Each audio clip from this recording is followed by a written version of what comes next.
नमस्कार दोस्तों, मैं अखिलेश कुमार अपने YouTube चैनल हरमन क्लासेस पर आप लोगों का स्वागत करता हूं। दोस्तों, यूपी ट्रिपल एससी आयोग द्वारा आपका एडमिट कार्ड जारी कर दिया गया है। जी हाँ, पेट के एग्ज़ाम की डेट आ गई है। जो आपका एग्ज़ाम है 15-16 अक्टूबर को डिसाइडेड है, वो उसी तिथि पर होगा। आप अफवाहों पर ध्यान मत दें। मार्केट में बहुत सारी अफवाहें उड़ रही हैं, तो आप उस पर ध्यान न दीजिए और आप अपने तैयारी में लगे रहिए। दोस्तों, एक इम्पॉर्टेंट बात आपसे करनी थी। आपको ये बताना था कि आप लोग अब एक्स्ट्रा मत पढ़िए कहीं से भी। आप सिर्फ रिवीजन पे अपना फोकस करिए। रिवीजन अगर आपका अच्छा रहा और जितना भी पढ़े हैं उसका रिवीजन कर लेते हैं तो आप लोग एग्जाम में अच्छा परफॉर्म करेंगे। और परफॉर्मेंस यानी एग्जाम की जो परफॉर्मेंस होती है वो वही अच्छी मानी जाती है। आप कितना पढ़ते हैं, कितना नहीं पढ़ते हैं, आपको कितना आता है, कितना नहीं आता है, ये मैटर नहीं करता। मैटर ये करता है कि आपके एग्जाम में कितने नंबर आए। तो उसके लिए ज़रूरी है कि अब जितना भी समय बचा है आप रिवीजन करिए। रिवीजन भी ऐसी जगह से करिए कि या ऐसे नोट से करिए जो कम समय में सारे टॉपिक कवर किया हो। तो दोस्तों, इन सब चीज़ों को ध्यान में रख के हम लोग आप लोगों के लिए साइंस की क्लास लेके आए हैं, जिसमें साइंस के तीनों पार्ट यानी फिजिक्स, केमिस्ट्री, मैथ तीनों को कवर किया गया है। और ये क्लास आपकी 2.5 से 3 घंटे की है, जो 5 से 6 वीडियो में आपको प्रोवाइड कराई जाएगी। और जिसमें यूपी ट्रिपल एससी आयोग यानी जहां से भी साइंस के क्वेश्चन पूछता है जिन इम्पोर्टेंट टॉपिकों से, उन सबको कवर किया गया है। तो दोस्तों, आपका पहला पार्ट जो मिलेगा वो मिलेगा आपको फिजिक्स का। तो दोस्तों, आपको फिजिक्स की क्लास आप रिवाइज करना शुरू करिए और आप लोगों के लिए दोस्तों बेस्ट ऑफ लक। दोस्तों, हम लोग फिजिक्स का तेजी से रिवीजन करेंगे क्योंकि पेट में आपका इम्पोर्टेंट है। तो चलिए देखते हैं मूल राशियां और मूल मात्रक। मूल राशियां वो होती हैं जिनको व्यक्त करने के लिए किसी और की आवश्यकता नहीं होती, मतलब ये स्वतंत्र होती हैं, तो उन्हें मूल राशियां कहते हैं। मूल राशियां आपकी 7 होती हैं। एक होती है लंबाई, दूसरी आपकी द्रव्यमान, तीसरा समय, चौथा ताप, 5वां विद्युत धारा, 6वां आपका ज्योति तीव्रता, 7वां पदार्थ का परिमाण या पदार्थ की मात्रा जिसे बोलते हैं। उसके बाद इसके मात्रक होते हैं जिन्हें मूल मात्रक कहते हैं, यानी मूल राशियों को मापने वाले जो मात्रक होते हैं वो मूल मात्रक कहलाते हैं। तो लंबाई का मात्रक क्या होता है? मीटर होता है। द्रव्यमान का मात्रक किलोग्राम होता है। समय का मात्रक सेकंड होता है। ताप का मात्रक आपका केल्विन होता है। विद्युत धारा का मात्रक एम्पियर होता है। जो तीव्रता का मात्रक कैंडिला होता है। पदार्थ का परिमाण या पदार्थ की मात्रा का मात्रक क्या होता है? मोल होता है। इसके अतिरिक्त एक मात्रक होता है आपका संपूरक मात्रक। इसके 2 भाग हैं। एक है आपका समतल कोण। संपूरक मात्रक में 2 मात्रक हैं। एक है आपका समतल कोण जिसे रेडियन बोलते हैं, दूसरा है आपका घन कोण जिसे स्टेरेडियन बोलते हैं। मूल मात्रक के अतिरिक्त और संपूरक मात्रक के अतिरिक्त एक मात्रक और होता है जिसे क्या बोलते हैं? व्युत्पन्न मात्रक। कौन सा मात्रक बोलते हैं? व्युत्पन्न मात्रक। जो क्या होता है कि मूल राशियों और इसकी सहायता से जो मात्रक उत्पन्न होते हैं उसे क्या बोलते हैं? व्युत्पन्न मात्रक होता है। जैसे बल का मात्रक क्या होता है? बल का मात्रक, बल बराबर क्या होता है? F बराबर क्या होता है? ma, यानी कि ma होता है। m क्या होता है? आपका किलोग्राम यानी द्रव्यमान होता है। और a क्या होता है? त्वरण होता है। वेग परिवर्तन की दर को क्या कहते हैं? त्वरण कहते हैं। वेग परिवर्तन की दर को क्या कहते हैं? त्वरण कहते हैं। यानी इसका जो मात्रक होता है मीटर पर क्या होता है? मीटर पर आपका सेकंड होता है। मीटर पर सेकंड स्क्वायर होता है। सेकंड स्क्वायर होता है, ठीक है। तो इसी को क्या बोलते हैं? बल के मात्रक को न्यूटन भी बोलते हैं। लेकिन जब व्युत्पन्न मात्रक लिखेंगे तो आपका ये हो जाएगा क्या? बल का जो फार्मूला होता है F बराबर क्या होता है? ma होता है। और इसे m को द्रव्यमान में और a को क्या लिखते हैं? मीटर पर सेकंड स्क्वायर। तो इसका जो ऐसे हम लिख देंगे इसे, यानी किलोग्राम मीटर पर सेकेंड स्क्वायर, इसका क्या होता है? मात्रक होता है। ये हो गया आपका व्युत्पन्न मात्रक। व्युत्पन्न मात्रक ऐसा क्यों हुआ? क्योंकि देखो, किलोग्राम आपका मूल मात्रक द्रव्यमान का मात्रक है, मीटर आपका लंबाई का है और सेकेंड स्क्वायर क्या है? समय का है। तो क्या हो जाएगा? यानी कि जो मात्रक मूल मात्रक की सहायता से उत्पन्न होते हैं उसे क्या बोलते हैं? व्युत्पन्न मात्रक। बस हमें ये इतना बताना था। अब आगे देखते हैं इसमें और क्या है। तो चलिए देखते हैं सदिश राशियां और अदिश राशियां देखते हैं। सदिश राशियां और अदिश राशियां। सदिश राशियां वो राशियां होती हैं जिनको व्यक्त करने के लिए क्या होता है? परिमाण की आवश्यकता होती है। सदिश राशियों को व्यक्त करने के लिए क्या होती है? परिमाण की आवश्यकता होती है। तो सदिश राशियों का एग्जाम्पल आप बता सकते हैं। देखिए, सिर्फ एग्जाम्पल देखिए, जो क्वेश्चन इंपॉर्टेंट है सिर्फ वही, जो टॉपिक इंपॉर्टेंट है वही टॉपिक आप देखिए एग्जाम में। तो आपकी सबसे पहले सदिश राशियां कौन कौन सी है? सदिश राशि आपका क्या हो जाएगा, वेग हो जाएगा, विस्थापन हो जाएगा, क्या हो जाएगा, वेग हो जाएगा, विस्थापन हो जाएगा। उसके बाद क्या हो जाएगा, आपका बल हो जाएगा, संवेग हो जाएगा, त्वरण हो जाएगा, क्या हो जाएगा, बल हो जाएगा, संवेग हो जाएगा, और क्या हो जाएगा आपका त्वरण। तो ये क्या होती हैं, सदिश राशियां हो गई। उसके बाद फिर देखिए सदिश राशियों को के अलावा दूसरी एक राशि होती है, क्या होती है, अदिश राशि। यानी कि अदिश राशियां, सदिश राशियां वो होती हैं जिनको व्यक्त करने के लिए परिमाण के साथ साथ क्या होती है, दिशा की, परिमाण के साथ साथ क्या किसकी आवश्यकता होती है, परिमाण के साथ किसकी, दिशा की साथ दिशा की आवश्यकता होती है। और इसको अदिश राशि को व्यक्त करने के लिए, अदिश राशि को व्यक्त करने के लिए सिर्फ किसकी आवश्यकता होती है, परिमाण की आवश्यकता होती है, दिशा की आवश्यकता नहीं होती है। जैसे आपकी क्या हो गई, अदिश राशि आपकी हो गई दूरी हो गई, लंबाई हो गई, ये सब क्या है आपकी अदिश राशियां हैं। और कौन सी आपकी अदिश राशि आ जाएगी, द्रव्यमान हो गया, चाल हो गया, कार्य हो गया, क्या हो गया आपका द्रव्यमान, द्रव्यमान आपकी चाल हो गई, और क्या हो गया, कार्य हो गया, कार्य, ये सब आपकी क्या हो गई, अदिश राशियां हो गई। विद्युत धारा, दाब, विद्युत धारा, विद्युत धारा, उसके बाद फिर क्या हो जाएगा आपका दाब, ये सब क्या हो गई आपकी अदिश राशियां हो गई। फिर अब चलिए देखते हैं दूरी का मात्रक। दूरी का सबसे बड़ा मात्रक कौन सा होता है, आपको पता है? तो चलिए देखते हैं दूरी का मात्रक। आप तो प्रकाश वर्ष का नाम सुने ही होंगे, प्रकाश वर्ष किसे कहते हैं? तो प्रकाश वर्ष क्या होता है, दूरी का सबसे बड़ा मात्रक है।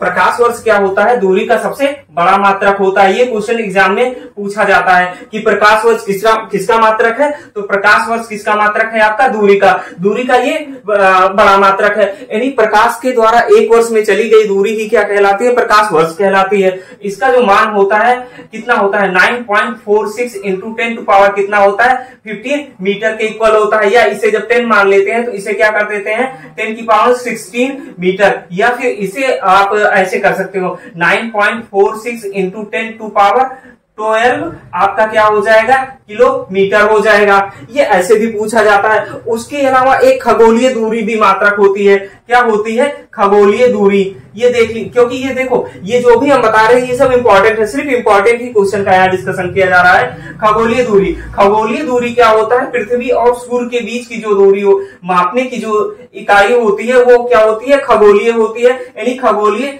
दूरी जिसे मापा जाता है पृथ्वी और सूर्य के बीच का होता है। इसका मान कितना होता है, 1 इंटू आपका 94 समथिंग होता है, इंटू 10 टू पावर क्या होता है, 11 मीटर होता है। ये क्या होता है, आपकी खगोलीय दूरी होती है। 1.496 होता है, 1.496 होता है। ये क्या होती है, आपकी खगोलीय दूरी होती है। इसके अलावा दूरी का जो सबसे बड़ा मात्रक होता है वो होता है आपका, दूरी का सबसे बड़ा मात्रक होता है पारसेक। पारसेक का नाम सुने होंगे, ये याद कर लीजिएगा। ये दूरी का क्या होता है, सबसे बड़ा मात्रक। दूरी का सबसे बड़ा मात्रक क्या होता है, आपका बड़ा मात्रक। ये क्या होता है, दूरी का सबसे बड़ा मात्रक होता है और उसका नाम क्या है, पारसेक। एक पारसेक बराबर कितना होता है, एक पारसेक आपके कितने प्रकाश वर्ष के बराबर होता है,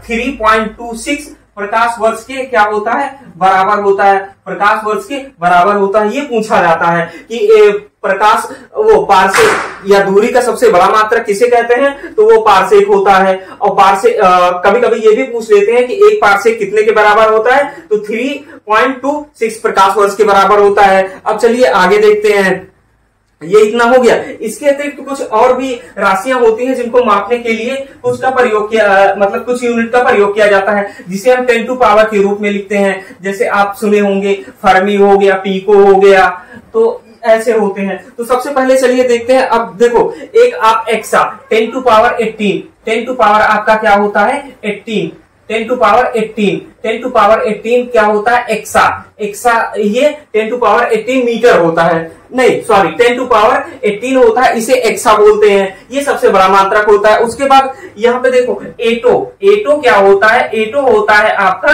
10 टू पावर -18 होता है। एक्सा क्या होता है 10 टू पावर 18 और एटो 10 टू पावर -18। उसके बाद 10 टू पावर 15 को क्या बोलते हैं, 10 टू पावर 15 आपका होता है पेटा, 10 टू पावर 15 आपका पेटा हो जाएगा। और 10 टू पावर यहाँ होता है फेमटो, फेमटो क्या होता है आपका 10 टू पावर -15 हो गया, 10 टू पावर -15 आपका फेमटो हो गया। उसके बाद 10 टू पावर 12, 10 टू पावर 12 आपका हो जाएगा, क्या हो जाएगा, टेरा हो जाएगा। 10 टू पावर 12 इसको क्या बोलते हैं, टेरा बोलते हैं। और 10 टू पावर -12 को क्या बोलते हैं, पीको। 10 टू पावर -12 को क्या बोलते हैं, आपका पीको बोलते हैं। और उसके बाद 10 टू पावर 9 होता है। 10 टू पावर 9 इसका नाम आप सुने होंगे, इसे बोलते हैं गीगा। 10 टू पावर 9 को क्या बोलते हैं, गीगा बोलते हैं। और इधर क्या बोलते हैं, नैनो बोलते हैं। 10 टू पावर -9 को क्या बोलते हैं, इधर नैनो बोलते हैं। उसके बाद फिर गीगा के बाद क्या आएगा, मेगा आएगा। नैनो के बाद माइक्रो आता है। 10 टू पावर 6 आपका क्या होता है, मेगाबाइट या किलोबाइट, ये सब सुने होंगे आप मेमोरी में। और उसके बाद फिर आपका यहाँ पे क्या होगा, नैनो के बाद क्या होता है, माइक्रो होता है। माइक्रो, नैनो के बाद क्या होता है, माइक्रो, ये होता है 10 टू पावर -6 होता है। 10 टू पावर -6 आपका माइक्रो हो गया। उसके बाद देखो फिर आपका 10 टू पावर 3 ये क्या होता है, आपका किलो होता है। क्या होता है, किलो होता है। 10 टू पावर 3 आपका किलो होता है। और 10 टू पावर -3 इसे क्या बोलते हैं, मिली बोलते हैं। 10 टू पावर -3 मिली बोलते हैं। उसके बाद ऐसे होता है आपका 10 टू पावर 2 और 10 टू पावर 1। 10 टू पावर 2 को क्या बोलते हैं, हेक्टो बोलते हैं। क्या बोलते हैं, हेक्टा या हेक्टो बोलते हैं। उसके बाद 10 टू पावर 1 का क्या बोलते हैं, डेका बोलते हैं। ये तो आपको पता ही होगा, ये इतनी चीजें तो पता ही होगा। और यहाँ 10 टू पावर सेंटी क्या होता है आपका 10 टू पावर कितना होता है, -2 को। और उसके बाद आपका क्या होता है, डेसी क्या होता है आपका, डेका डेसी। 10 टू पावर -1 इसको क्या बोलते हैं, आपका डेसी बोलते हैं। ये क्वेश्चन पूछे जाते हैं कि 10 टू पावर 18 क्या होता है, एक्सा होता है। तो आपका ये हो गया। उसके बाद फिर अब हम चलते हैं न्यूटन के आपके नियम पे चलते हैं। न्यूटन का नियम देखते हैं। एक चीज और देख लीजिए, बल का सीजीएस पद्धति में मात्रक क्या होता है। बल का अभी व्युत्पन्न मात्रक आपको बताए थे, तो बल का सीजीएस पद्धति में मात्रक क्या होता है, आप ये देख लीजिए। तो बल का जो सीजीएस पद्धति में मात्रक होता है, बल का किसमें, बल का सीजीएस पद्धति में जो मात्रक होता है वो क्या होता है, बल का सीजीएस पद्धति में मात्रक आपका होता है डाइन होता है। बल का सीजीएस पद्धति में मात्रक क्या होता है, डाइन होता है। क्या होता है, डाइन होता है। 1 न्यूटन बराबर कितने के होता है, 10 टू पावर आपका 15 डाइन के इक्वल होता है। 10 टू पावर 5 डाइन के इक्वल होता है। बल का सीजीएस पद्धति में जो मात्रक होता है आपका डाइन होता है। 1 न्यूटन बराबर होता है 10 टू पावर आपका 5 डाइन के इक्वल होता है। अब देखिए जूल का मात्रक आप जानते होंगे।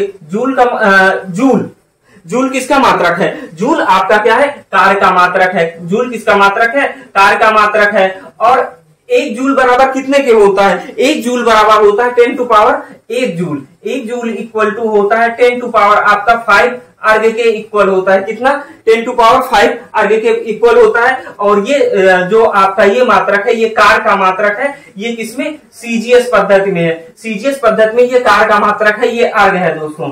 ये क्या है, आपका अर्घ है। अब आगे चलिए देखते हैं। उसके बाद हम देखते हैं, अब आ जाते हैं न्यूटन के नियम पे। न्यूटन का हम नियम देख लेते हैं। न्यूटन के कितने नियम है, 3 नियम है। न्यूटन का प्रथम, द्वितीय और तृतीय नियम। तो न्यूटन का जो प्रथम नियम है आपका, किसका, न्यूटन का आपका प्रथम नियम। न्यूटन को हम देख रहे हैं, न्यूटन का प्रथम नियम। न्यूटन का प्रथम नियम किससे संबंधित है, तो आप देखो न्यूटन के प्रथम नियम को गैलीलियो का नियम, जड़त्व का नियम, और इसी से बल की परिभाषा उत्पन्न होती है। सबसे पहले ये जान लो कि इससे क्या होता है, बल की परिभाषा मिलती है। किसकी, बल की परिभाषा मिलती है। और इसी को हम बोलते हैं न्यूटन के प्रथम नियम को, न्यूटन का ये आपका फर्स्ट लॉ है। इसी को हम बोलते हैं आपका, क्या बोलते हैं, गैलीलियो का नियम या फिर जड़त्व का नियम। गैलीलियो का या फिर क्या बोलते हैं इसे, जड़त्व का नियम भी बोलते हैं। जड़त्व का नियम। अब देखिए कभी कभी आपसे क्वेश्चन ये पूछा जाता है, जड़त्व के नियम का एग्जाम्पल पूछा जाता है। और कभी कभी क्वेश्चन ये भी आपसे पूछ लिया जाता है कि न्यूटन का बल की परिभाषा न्यूटन के किस नियम से मिलती है। तो बल की जो परिभाषा होती है न्यूटन के प्रथम नियम से मिलती है। और जो बल का समीकरण होता है ये न्यूटन के द्वितीय नियम से मिलता है। और बल का जो न्यूटन का जो प्रथम नियम है ये गैलीलियो से संबंधित है और इसे जड़त्व का नियम भी कहा जाता है। अब देखिए जड़त्व का एग्जाम्पल क्या होता है। जड़त्व का एग्जाम्पल ये होता है कि जैसे मोटरसाइकिल या गाड़ी में कोई व्यक्ति अगर बैठा है तो जब वो चलती है तो अचानक क्या होता है, पीछे की ओर झुक जाता है। वो आपका क्या हो जाएगा, जड़त्व का नियम हो जाएगा। उसी के बाद यहाँ पे संवेग की भी आप एक परिभाषा देख लीजिएगा संवेग की। संवेग बराबर क्या होता है आपका संवेग, संवेग बराबर होता है बल गुणे विस्थापन, बल गुणे विस्थापन, ये होता है आपका क्या संवेग होता है। बल गुणे आपका क्या होता है ये विस्थापन, ये क्या होता है संवेग। अब न्यूटन का द्वितीय नियम देखिए, देखिए न्यूटन का कौन सा हम नियम देखेंगे, द्वितीय नियम। न्यूटन का द्वितीय नियम जो आपका होता है ये क्या होता है, बल के समीकरण से होता है, बल के समीकरण, बल का ये समीकरण देता है। बल का समीकरण क्या होता है, F बराबर ma, m इंटू ए, ये क्या कहां से मिलता है हमें, न्यूटन के द्वितीय नियम से हमें बल का समीकरण मिलता है F बराबर ma। यानी कि क्या होता है कि बल का द्वितीय नियम किसी वस्तु के संवेग में परिवर्तन की दर उस वस्तु पर आरोपित बल के समानुपाती होती है। यानी कि जो किसी वस्तु पर किसी वस्तु के जो संवेग परिवर्तन की दर होगी उस वस्तु पर आरोपित बल के समानुपाती होती है। और यही होता है आपका द्वितीय जो नियम है, ये आपका क्या देता है, बल का समीकरण देता है। अब तृतीय नियम तो आपको पता ही होगा, तृतीय नियम क्या होता है आपका इनका न्यूटन का क्या होता है, थर्ड लॉ। न्यूटन का जो थर्ड लॉ है ये किससे संबंधित है, क्रिया प्रतिक्रिया के, किससे, क्रिया प्रतिक्रिया से, क्रिया प्रतिक्रिया से, किससे, क्रिया प्रतिक्रिया से। होता क्या है, जब किसी बल पे आप जितना बल, किसी वस्तु पर जितना बल लगाते हैं बदले में वो वस्तु हम पे उतना ही बल लगाती है, यही होते हैं क्या, क्रिया प्रतिक्रिया का नियम। कभी कभी क्वेश्चन ये पूछ लेता है, क्वेश्चन क्या इसमें एग्जाम्पल ही पूछता है, एग्जाम्पल ये पूछता है कि जैसे कि आपकी जब हम कैश लेते हैं, कैश लेते वक्त क्या करते हैं कि हम अपना हाथ पीछे क्यों कर लेते हैं, अपना हाथ पीछे क्यों कर लेते हैं। और दूसरा कभी कभी ये पूछ लेता है कि ये किस नियम, न्यूटन के कौन से नियम से संबंधित है कि जितनी तेज से बॉल आती है बल्ले से मारने पे वो उतनी ही तेज जाती है। तो ये क्या होता है आपका इसका न्यूटन के तृतीय नियम का एग्जाम्पल हो गया। उसके बाद जब हम बंदूक से गोली चलाते हैं तब क्या होता है, गोली आगे की तरफ जाती है लेकिन क्या होता है झटका हमें पीछे की तरफ देता है। तो ये भी क्या हो गया, न्यूटन के तृतीय नियम से संबंधित हो गया। अब चलिए नेक्स्ट अपना देखते हैं, नेक्स्ट हम देखते हैं आपका यहीं पे देख लीजिए एक और अभिकेंद्रीय बल, अभिकेंद्रीय बल और उसके बाद अपकेंद्रीय बल। अभिकेंद्रीय बल, अभिकेंद्रीय बल आप जानते हैं किसे बोलते हैं, अभिकेंद्रीय बल, क्या, अभिकेंद्रीय बल। अभिकेंद्रीय बल क्या होता है, अभिकेंद्रीय बल से सिर्फ एक एग्जाम्पल पूछा जाता है, यानी किसी वस्तु के द्वारा जब केंद्र की तरफ जो बल लगता है वही क्या होता है आपका अभिकेंद्रीय बल। जैसे आप क्या देखे होंगे, मौत का कुआं, मौत का कुआं, मौत का क्या है कुआं। इसमें क्या होता है, मौत के कुएं में, मौत का कुएं में क्या होता है कि जब मोटरसाइकिल दीवार पे जो चलाते हैं तो उनका बैलेंस क्यों बना रहता है, क्योंकि क्या होता है कि केंद्र की तरफ एक बल लगता है जिस वजह से वो आसानी से चला लेते हैं। उसके बाद इसी में एक आपका एग्जाम्पल, एक बल और होता है जिसे अपकेंद्रीय बल कहते हैं। क्या बोलते हैं, अपकेंद्रीय बल, अपकेंद्रीय बल। और इसे क्या बोलते हैं, छदम बल भी बोलते हैं, छदम बल भी बोलते हैं। क्यों, क्योंकि ये होता नहीं, ये सिर्फ इसका अनुभव किया जाता है, इसका अनुभव किया जाता है। और जो ये अपकेंद्रीय बल होता है अपकेंद्रीय बल के विपरीत कार्य करता है, यानी अपकेंद्रीय बल केंद्र की तरफ कार्य करता है तो अपकेंद्रीय बल क्या होता है, बाहर की तरफ कार्य करता है। जैसे किसी मोड़ पर जो साइकिल चालक होता है, साइकिल तो उसकी केंद्र की तरफ मतलब जिधर घुमाता है उधर घूमती है, लेकिन क्या होता है वो साइकिल के विपरीत हो जाता है। तो यहाँ पे क्या होता है, अपकेंद्रीय और अपकेंद्रीय बल कार्य करता है। दूसरा आप दो एग्जाम्पल और देखिए, एक कपड़ा सुखाने की मशीन होती है और दूसरा मक्खन निकालने की मशीन। ये किस पे, कपड़ा सुखाने की मशीन, क्या, कपड़ा सुखाने की मशीन, कपड़ा सुखाने की मशीन। और उसके बाद आपका क्या हो जाएगा, ये मक्खन निकालने की मशीन। किस, कौन सी, मक्खन, मक्खन निकालने की मशीन। ये आपकी क्या हो जाएगी, किस सिद्धांत पे कार्य करती है, ये अपकेंद्रीय बल पे कार्य करती है, पहला। और दूसरा ये एग्जाम्पल पूछा जाता है किस सिद्धांत पे कार्य करती है, तो अपकेंद्रीय बल पे कार्य करती है, अपकेंद्रीय बल के सिद्धांत पे कार्य करती है। अब चलिए देख लेते हैं उत्तोलक, उत्तोलक किसे कहते हैं, तो आप बता सकते हैं उत्तोलक किसे कहते हैं। उत्तोलक वह वस्तु है या वह मशीन है जिससे हम किसी कार्य को बहुत आसानी से कर सकते हैं, उसे ही उत्तोलक कहते हैं। उत्तोलक कितने प्रकार का होता है जानते हैं, उत्तोलक आपका क्या होता है, 3 प्रकार का होता है। उत्तोलक आपका 3 प्रकार का होता है, फर्स्ट, सेकेंड और क्या होता है, तृतीय। इसमें क्या होता है, प्रथम प्रकार के उत्तोलक में इसमें जो होता है आपका आलंब, ये समझ लीजिए कि ये हो गया क्या आपका आलंब, आलंब सॉरी ये क्या हो गया आपका आलंब हो गया। आलंब इसमें क्या होता है, बीच में होता है, भार और आयास के बीच में क्या होता है आपका आलम्ब होता है। इसे ई से दिखाते हैं, इसे डब्ल्यू से दिखाते हैं, इसे एफ से दिखाते हैं। आलम्ब होता है जिसके तरफ कोई चीज, जिसके चारों तरफ कोई चीज घूमता है। भार होता है जो भी हमें उठाना होता है या बोझा। और आयास आपका क्या होता है, बल होता है, फोर्स। इसे ई से दिखाते हैं। उत्तोल, अब देखो यहां से क्वेश्चन क्या पूछा जाएगा, एक तो एग्जाम्पल पूछा जाता है, दूसरा इसके यांत्रिक लाभ के बारे में पूछा जाता है। तो आपका देखिए प्रथम प्रकार के उत्तोलक का जो आपका एग्जाम्पल हो जाएगा, ये क्या होगा, आपकी कैंची हो जाएगी, पिलास हो जाएगा, क्या हो जाएगी, कैंची हो जाएगी, कैंची हो गई, पिलास हो गया। उसके बाद फिर क्या होता है, कैंची पिलास के बाद आपका हो जाएगा कील उखाड़ने की मशीन और हैंडपंप। एक और सुने होंगे सिंडासी, सिंडासी समझते हैं, सिंडासी जो घरों में होती है, संसी जिसे बोलते हैं, घरों में संसी जिससे पतीली और तीली क्या बोलते हैं, उठाते हैं। ये ऐसे होती है, ऐसे होती है, उसके बाद ये कहीं यहाँ पे जाके जुड़ी होती है और ऐसे होती है। ये आपकी क्या होती है, सिंडासी होती है। कील उखाड़ने की मशीन हो गई, क्या हो गया, कील उखाड़ने की मशीन हो गई, उखाड़ने की मशीन। उसके बाद और क्या होता है आपका, ये आप देखिए, कील उखाड़ने की मशीन के बाद आपका क्या हो जाएगा, हैंड पंप हो जाएगा। हैंड पंप भी इसका क्या है, एग्जाम्पल है फर्स्ट वाले का। और इसका यांत्रिक लाभ देख लीजिए, इसका जो आपका यांत्रिक लाभ होता है, फर्स्ट का यांत्रिक लाभ, ये कितना होता है, आप ये देख लीजिए। जो इसका यांत्रिक लाभ होता है या तो एक होता है, एक कितना होता है, एक, या फिर एक से अधिक, एक से अधिक, एक से क्या होता है, अधिक, या फिर एक से कम होता है।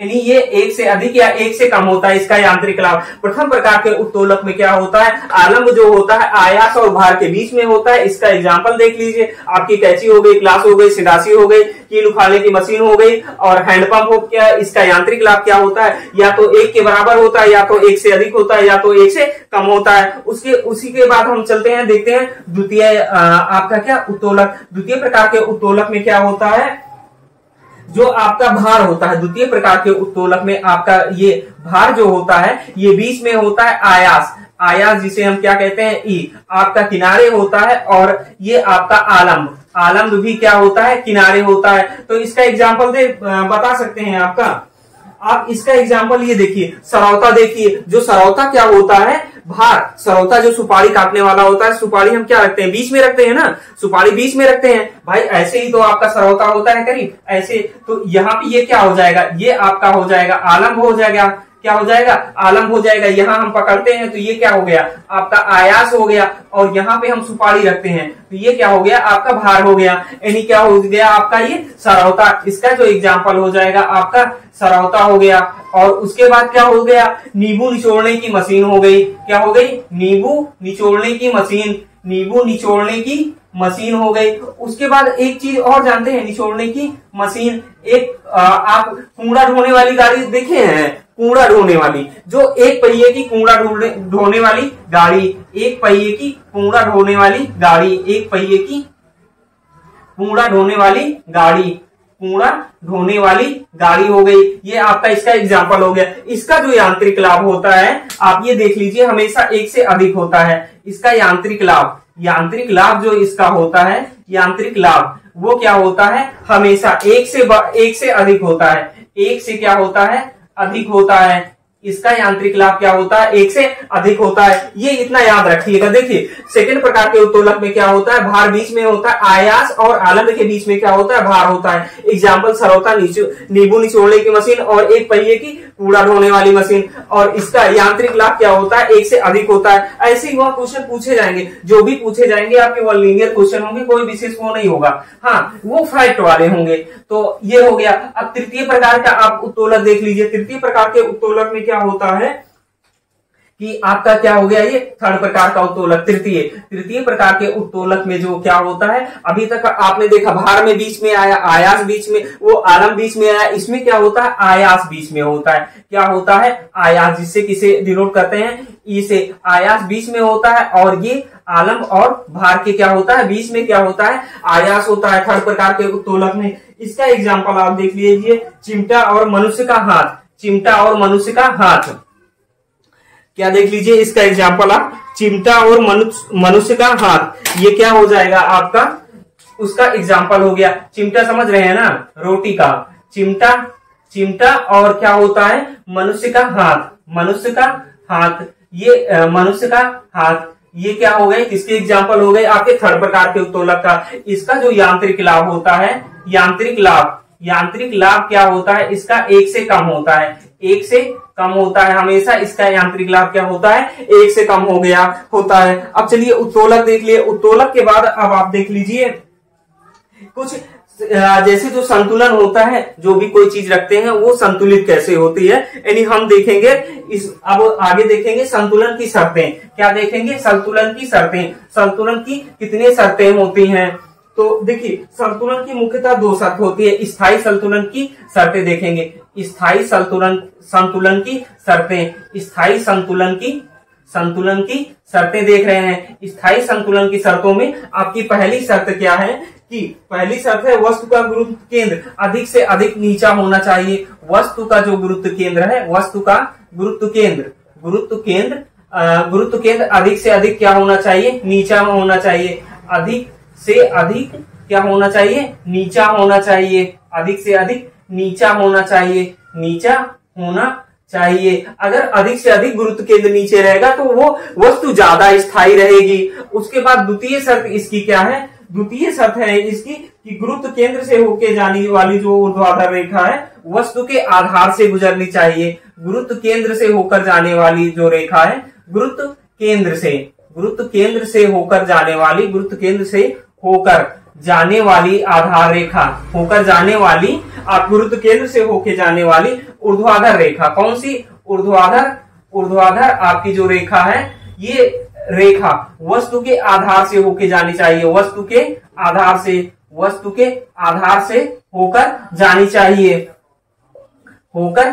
चाहिए। तो इससे क्या होता है, वस्तु अधिक संतुलित रहती है। जैसे आपका पूछा जाता है कि जो पीसा की मीनार है वो झुकी हुई है, फिर भी क्या बोलते हैं, वो गिरती नहीं है। तो वो इसी के कारण, क्योंकि जो उसका गुरुत्व केंद्र है अधिक नीचे है और जो इसकी ऊर्ध्वाधर रेखा है वस्तु के आधार से होके गुजरती है। जैसे हम जब पहाड़ पे चढ़ते हैं तो क्या होता है, आगे की तरफ झुक जाते हैं। तो वो सेम यही स्थायी संतुलन बनाने के लिए ये 2 शर्तें होना अनिवार्य है। स्थायी संतुलन की शर्तों के बाद अब हम देखते हैं बल का, तो हमने देख ही लिया कार्य और बल का। अब देखते हैं गतिज ऊर्जा क्या होती है। गतिज ऊर्जा, उसके बाद फिर हम देखेंगे स्थितिज ऊर्जा, यानी ये क्या बोलते हैं, यांत्रिक ऊर्जा के ही करीब कह सकते हैं भार। तो चलिए अब हम देखते हैं गतिज ऊर्जा। क्या देखते हैं, गतिज ऊर्जा का फार्मूला कभी कभी पूछा जाता है। गतिज ऊर्जा में क्या होता है, किसी वस्तु में उसकी गति के कारण जो ऊर्जा होती है उसे क्या बोलते हैं, गतिज ऊर्जा, या काइनेटिक एनर्जी भी बोलते हैं। इसे के से डिनोट करते हैं। के इक्वल टू क्या होता है, हाफ mv स्क्वायर, यानी के इक्वल टू क्या होता है, हाफ द्रव्यमान और वेग के स्क्वायर। इसको क्या बोलते हैं, काइनेटिक एनर्जी बोलते हैं। अगर क्वेश्चन ये पूछा जाता है किसी वस्तु के वेग को 2 गुना कर दिया जाए तो उसकी गतिज ऊर्जा कितनी होगी, यानी कि क्या कह रहा है, बी को 2 गुना कर दिया जाए तो गतिज ऊर्जा कितनी हो जाएगी। तो यानी यहाँ पे इसे 2b कर दिया जाए तो क्या हो जाएगा, 1/2 m, क्या हो जाएगा 2b, और इसका स्क्वायर कर दीजिए तो हाफ m, और ये कितना हो जाएगा 4b स्क्वायर। तो 4 आप बाहर ले लीजिए तो 1/2 mb स्क्वायर। यानी क्या हो जाता है, जब किसी वस्तु के वेग को 2 गुना कर दिया जाता है तो उसकी जो गतिज ऊर्जा होती है वो क्या हो जाती है, 4 गुनी हो जाती है। आधा कर दिया जाएगा तो क्या हो जाएगा, 1/, जब इसका आधा कर दिया जाएगा तो 1/, क्या हो जाएगी, 4 हो जाएगी, यानी 1/4 उसकी हो जाती है। ये हो गया। अब देखिए गतिज ऊर्जा का मात्रक तो हमेशा क्या होता है, जूल होता है, ये तो आपको पता ही है। अब चलिए नेक्स्ट देख लेते हैं स्थितिज ऊर्जा। क्या देख लेते हैं, स्थितिज ऊर्जा का जो फार्मूला क्या होता है। स्थितिज ऊर्जा में सिर्फ ये जान लीजिए कि किसी वस्तु में जो उसकी स्थिति के कारण जो ऊर्जा होती है उसे स्थितिज ऊर्जा कहते हैं। जैसे आप इसका एग्जाम्पल पूछा जाता है कि 2-3 आपका एग्जाम्पल वहां पे 2-3 एग्जाम्पल दे देंगे, यानी 4 एग्जाम्पल दे देंगे। उसमें से ये पूछेंगे कि किसमें गति स्थितिज ऊर्जा है या नहीं है। जैसे कि तीर खींची हुई कमान, यानी खींची हुई कमान, यानी कह रहा है कि जैसे धनुष में हम तीर लगाते हैं उसको ऐसे खींच लिए हैं, तो वो क्या हो जाएगी, आपकी स्थितिज ऊर्जा रहेगी जब तक उसे छोड़ेंगे नहीं, क्योंकि वो सिर्फ वैसे ही खींची हुई है, छोड़ी नहीं गई है। तो उसमें क्या होगी, आपकी स्थितिज ऊर्जा होगी। स्थितिज ऊर्जा के बाद गतिज ऊर्जा, स्थितिज ऊर्जा देख ली। अब देखते हैं ऊर्जा संरक्षण का नियम। क्या देखते हैं, ऊर्जा संरक्षण का नियम। ऊर्जा संरक्षण का नियम क्या होता है, तो आप बता सकते हैं ऊर्जा संरक्षण का नियम क्या होता है। ये इंपॉर्टेंट है, ये सब क्वेश्चन आपके यहाँ आते हैं। ऊर्जा संरक्षण का नियम, संरक्षण का नियम।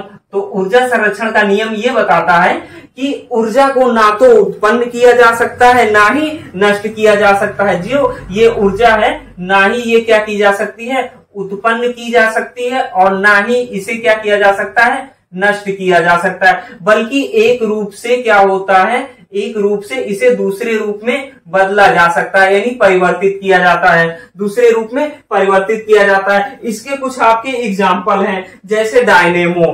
क्या एग्जाम्पल आ जाता है, डायनेमो।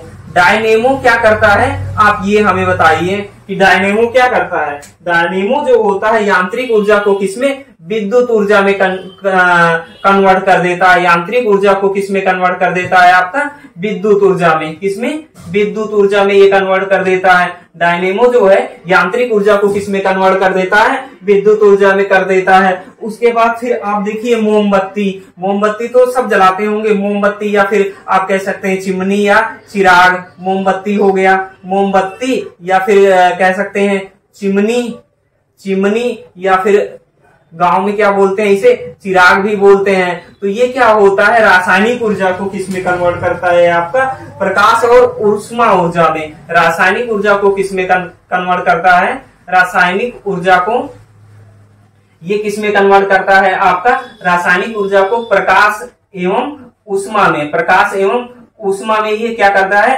कन्वर्ट करता है, प्रकाश और ऊष्मा में। मोमबत्ती क्या होती है, मोमबत्ती, चिमनी या चिराग क्या होता है, आपका रासायनिक ऊर्जा में, रासायनिक ऊर्जा को किसमें कन्वर्ट करता है, प्रकाश या ऊष्मा ऊर्जा में। उसके बाद फिर आता है आपका माइक्रोफोन। क्या होता है, माइक्रोफोन। माइक्रोफोन क्या करता है, ये आपकी जो कौन सी ऊर्जा होती है, ध्वनि ऊर्जा, इसको किसमें कन्वर्ट करता है, विद्युत ऊर्जा में। ध्वनि ऊर्जा को किसमें कन्वर्ट करता है, विद्युत ऊर्जा में। ध्वनि ऊर्जा को किसमें कन्वर्ट करता है, ये आपके विद्युत ऊर्जा में। विद्युत ऊर्जा में, समझ रहे हैं, ये जो हम फोन यूज करते हैं, यहाँ तो हम बोलते हैं, दूसरी तरफ सुनाई देता है, तो वो विद्युत वेग से जाता है ना। यानी ध्वनि ऊर्जा, जो हमारी ध्वनि ऊर्जा है, जो ध्वनि है, उसको किसमें कन्वर्ट कर देता है, विद्युत ऊर्जा में कन्वर्ट कर देता है। अब आगे चलिए देखिए लाउड स्पीकर। लाउड स्पीकर क्या करता है, लाउड स्पीकर जानते हैं आप क्या करता है। लाउड स्पीकर से हम लोग क्या करते हैं, तो लाउड स्पीकर का अगर हम एग्जांपल लेते हैं तो ये क्या करता है, विद्युत ऊर्जा को ध्वनि ऊर्जा में बदलता है। आपका क्या, लाउड स्पीकर। लाउड स्पीकर जो ये आपका होता है, ये क्या कर देता है, विद्युत ऊर्जा को ध्वनि ऊर्जा में बदलता है। किसमें, विद्युत ऊर्जा को, विद्युत ऊर्जा जो आप है इसकी किसमें कन्वर्ट करता है, ध्वनि ऊर्जा में कन्वर्ट करता है। किसमें, ध्वनि ऊर्जा में ये क्या कर देता है, कन्वर्ट कर देता है। उसके बाद फिर आपका सोलर सेल क्या आता है, सोलर सेल। सोलर सेल क्या होता है, सोलर सेल। सोलर सेल क्या करता है आपका, सोलर सेल ये करता है कि ये सौर ऊर्जा को विद्युत ऊर्जा में कन्वर्ट कर देता है। सौर ऊर्जा को क्या करता है, विद्युत ऊर्जा में कन्वर्ट कर देता है। इससे तो आप भली भांति परिचित होंगे, विद्युत ऊर्जा में कन्वर्ट कर देता है। क्यों, क्योंकि देखिए जो हमारे यहाँ सोलर पैनल लगता है, सोलर सिस्टम, हम क्या करते हैं, सूर्य की ऊर्जा को स्टोर करते हैं। उसके बाद जब लाइट चली जाती है तो क्या होता है, उसी ऊर्जा का यूज करते हैं, किस रूप में, विद्युत ऊर्जा के रूप में करते हैं। उसके बाद फिर देखिए विद्युत मोटर। विद्युत मोटर क्या होता है, विद्युत ऊर्जा को यांत्रिक ऊर्जा में कन्वर्ट करता है। कौन सा, विद्युत मोटर। विद्युत मोटर क्या करता है, आपका विद्युत मोटर। विद्युत मोटर क्या करता है, विद्युत ऊर्जा को किसमें कन्वर्ट करता है, आपका यांत्रिक ऊर्जा में। किसमें, विद्युत ऊर्जा को किसमें कन्वर्ट कर देता है, आपका यांत्रिक ऊर्जा में। ये सब क्वेश्चन एग्जाम में पूछे जाते हैं, क्योंकि देखिए आपका पेट में जो है ये साइंस, तीनों साइंस से मिला के कितना, 5 क्वेश्चन पूछा जाएगा। कितना, 5 क्वेश्चन पूछा जाएगा। तो आपको सिर्फ मैं इतना बता रहा हूं जो एग्जाम के पॉइंट से महत्वपूर्ण है, क्योंकि वैसे लिख के बताना और पीडीएफ देना वो थोड़ा बोरिंग लगता है। ऐसे हम पढ़ा दे रहे हैं, आपको सारा कवर हो जाएगा। यकीन मानिए जो आपकी फिजिक्स है 1 से कितना 1.5 घंटे में आपकी फिजिक्स पूरी ये कंप्लीट हो जाएगी। मैं तो 1 से 1.5 घंटे का वीडियो दूंगा, आप जब उसे स्पीड में और स्पीड में करेंगे तो वो आपका और जल्दी खत्म हो जाएगा, यानी रिवीजन बहुत जल्दी हो जाएगा। और यहाँ से क्वेश्चन आपके फिजिक्स के क्वेश्चन फंस जाएंगे, जो भी हम आपको बता रहे हैं यहाँ से आपके क्या होंगे, फिजिक्स के क्वेश्चन आपके सारे के सारे फंस जाएंगे। अभी तो हम सोलर सेल देख लिए, विद्युत मोटर देख लिए, उसके बाद हम देख लेते हैं विद्युत बल्ब। विद्युत बल्ब जो घर में जलता है ये क्या करता है, विद्युत आपका क्या हो गया ये बल्ब, विद्युत बल्ब जो घर में जलता है ये क्या करता है, विद्युत बल्ब क्या होता है, ये विद्युत ऊर्जा को किस में कन्वर्ट कर देता है, प्रकाश और उष्मा की ऊर्जा में। विद्युत ऊर्जा को किस में कन्वर्ट करता है, ये प्रकाश और उष्मा की ऊर्जा में। किसमें, प्रकाश और उष्मा की ऊर्जा में। प्रकाश और उष्मा की ऊर्जा में क्या कन्वर्ट करता है, विद्युत बल्ब विद्युत ऊर्जा को प्रकाश और उष्मा में कन्वर्ट कर देता है। फिर उसके बाद देखते हैं हम सितार देखते हैं, क्या देखते हैं, सितार, क्या देखते हैं, सितार। सितार क्या करता है, ये आपकी यांत्रिक ऊर्जा को किसमें कन्वर्ट करता है, ध्वनि ऊर्जा में। सितार क्या करता है, यांत्रिक ऊर्जा को किसमें कन्वर्ट करता है, आपकी ध्वनि ऊर्जा में। ये सितार हो गया, यांत्रिक ऊर्जा को ध्वनि ऊर्जा में कन्वर्ट करता है। अब उसके बाद एक पॉइंट देख लीजिए, संवेग और आपका गतिज ऊर्जा में संबंध। संवेग व गतिज ऊर्जा में क्या है आपका देखना है, संबंध।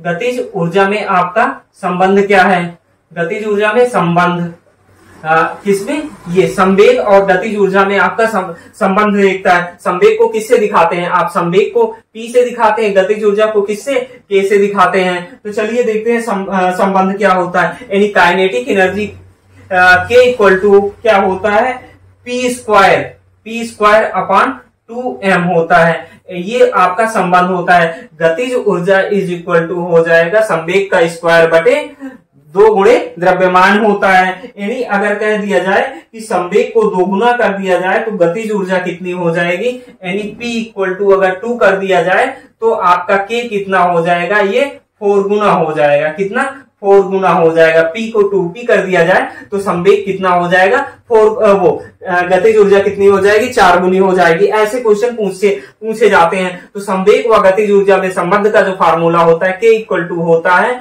P square upon 2m। और यहाँ पे अगर एक कंडीशन ये भी दे दी जाती है, कभी कभी पूछा जाता है कि संवेग को अगर 2 गुना कर दिया जाए तो गतिज ऊर्जा पे क्या प्रभाव पड़ेगा, संवेग को 2 गुना करने पर गतिज ऊर्जा आपकी क्या हो जाएगी, 4 गुना हो जाएगी।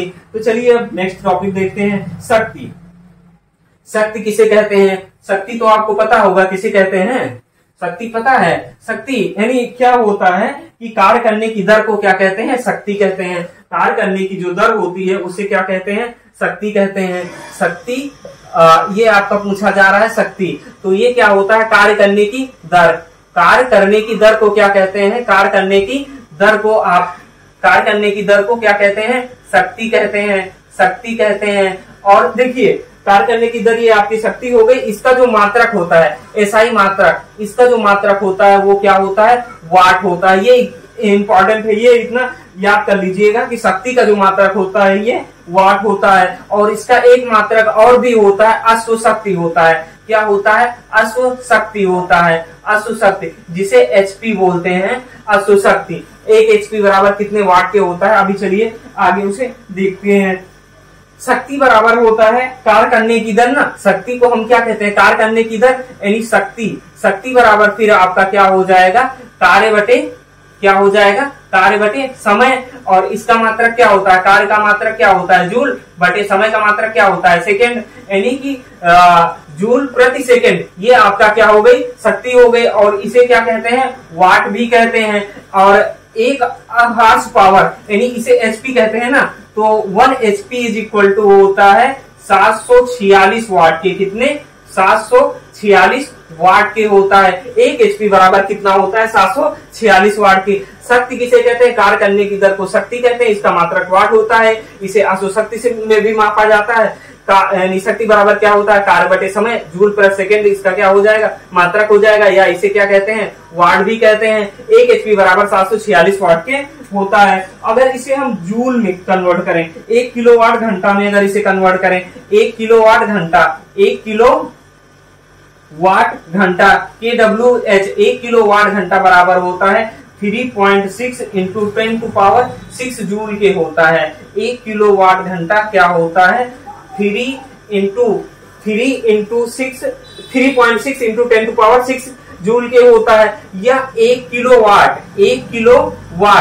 किलोवाट जो आपका इक्वल होता है कितने 3600 जूल के। 1 किलोवाट किसके इक्वल होता है 3600 जूल के इक्वल होता है। चलिए अब आगे देखते हैं। अब आगे गुरुत्वाकर्षण देखते हैं। गुरुत्वाकर्षण अपने नेक्स्ट वीडियो में हम लोग देखेंगे।